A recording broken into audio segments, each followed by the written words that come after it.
Scholars tell us that the first spy in history was the snake in the book of Genesis. In that story, it was Eve who was tempted by the snake in the Garden of Eden. But this time around, it was I who tempted the snake and got away with the forbidden fruit of knowledge. Forgive me, snake.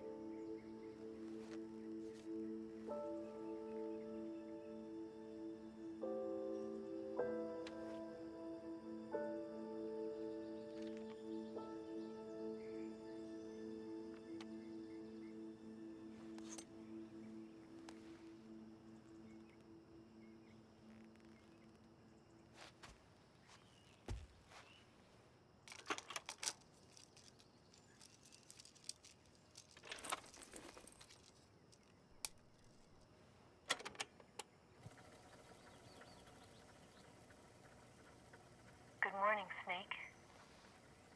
I hope you slept well. First of all, I have to apologize. I wasn't sent by Khrushchev.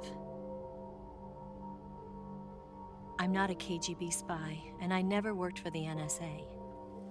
I'm an agent of the People's Republic of China for the General HQ 2nd Department of the People's Liberation Army.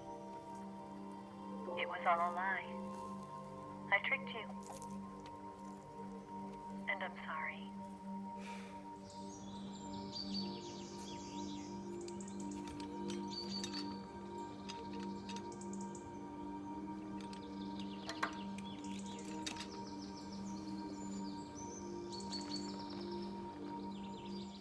The philosophers still exist in China, too. You see, my mission was to find out where Volgin was hiding the philosopher's legacy and steal it. So I infiltrated his base as a KGB spy. The two NSA codebreakers who defected in 1960 were actually both men. The real Adam never showed up at the meeting place, saving me the trouble of having to eliminate him. I sneaked in by pretending I was Eva. And you and Sokolov and Volgin, you all believed me. The philosopher's legacy was originally held in common between the US, Soviet Union, and China. We couldn't let the Russians and the Americans take it all for themselves. The Chinese government had its eye on the legacy too. I got the film containing the legacy, and also the nuclear missile launch data from the Shagohod. 5 years ago, the Soviet Union stopped supplying us with nuclear weapons technology. Since then, China's Liaodong easing, hydrogen bomb, and space rocket projects have fallen behind. But with this data, our country will be able to develop its own nukes. We'll create a deterrent force to rival those of the US and Soviet Union. Everything has gone according to plan, thanks to your help. I too am one of the philosophers. I'm an agent of the philosophers, a graduate of one of their charm schools. I was raised in a joint US-Soviet-Chinese facility to become a sleeper agent. This was before the war. Back then, they were collecting children from all over the world. As a result, I'm indistinguishable from a native-born American. So it didn't surprise me when you and Volgin couldn't tell the difference. But she knew right from the beginning. She knew because before the war, she was at one of the philosopher's schools too, as an instructor. The boss was the only one I couldn't fool. She was the only one who knew I was a fake. She told me everything. Why did she open her heart to me like that? At the time, I couldn't understand it. But now, I think I do. Snake. She wanted you to know the truth. She chose me to tell you. That's why she saved my life.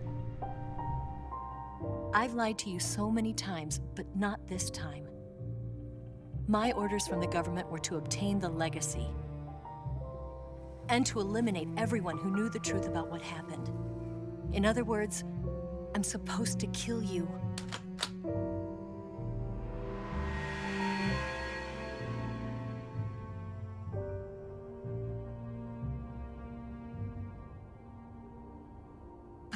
do it. Not because we loved each other, and not because you saved my life, but because I made a promise to the boss, and I intend to keep it. I just wanted you to know. And you have to live.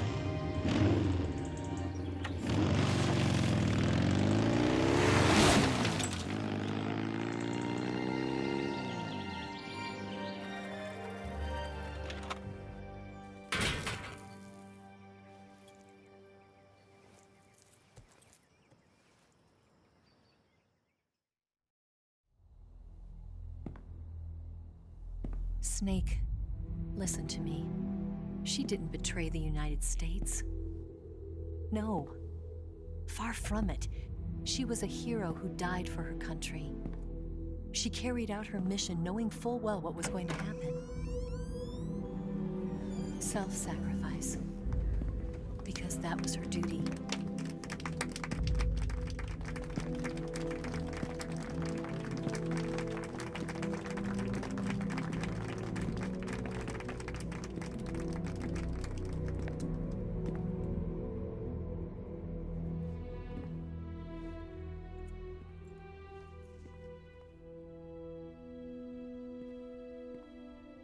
You are above even the boss. I hereby award you the title of Big Boss.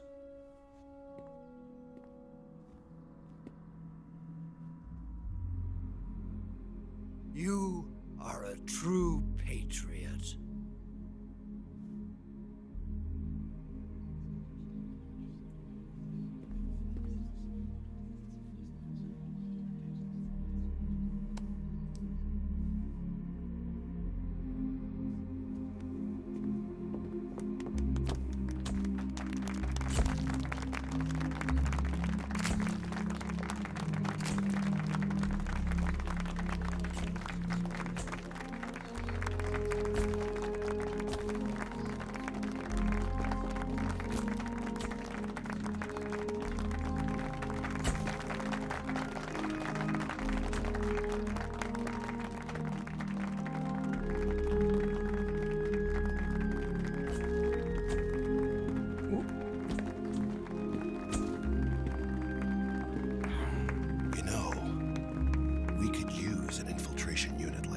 In the army.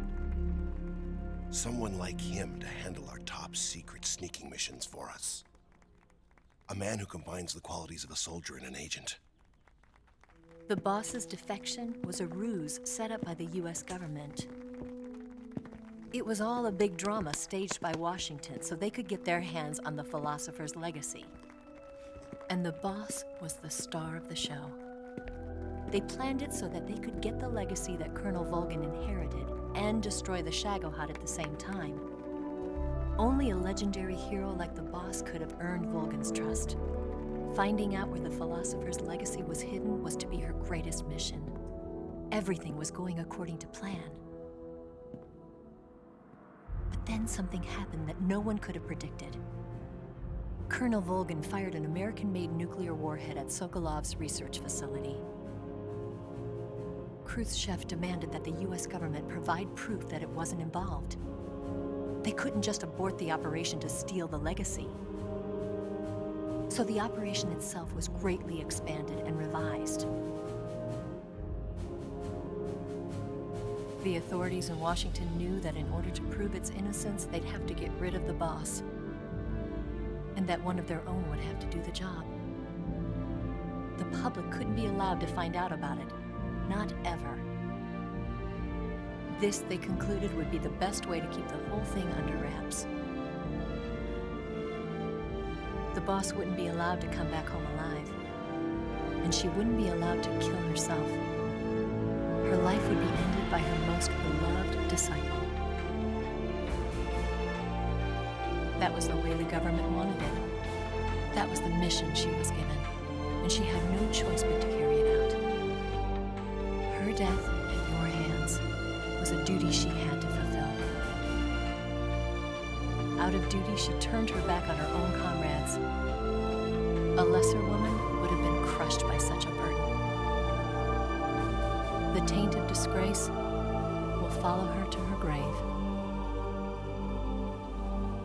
Future generations will revile her. In America as a despicable traitor with no sense of honor.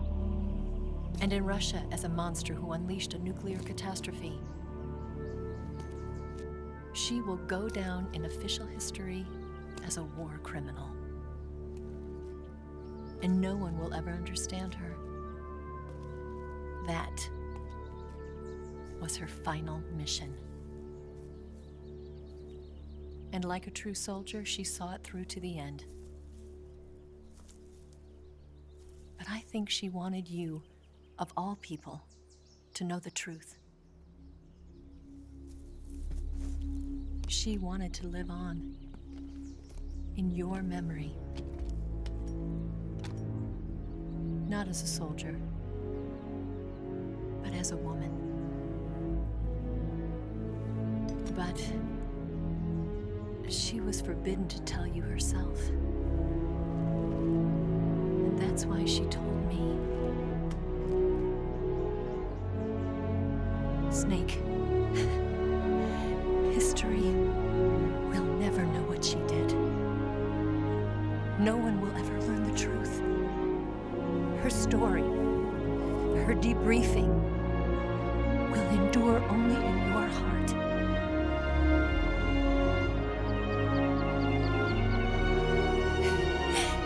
Everything she did for her country. She sacrificed her life and her honor for her native land.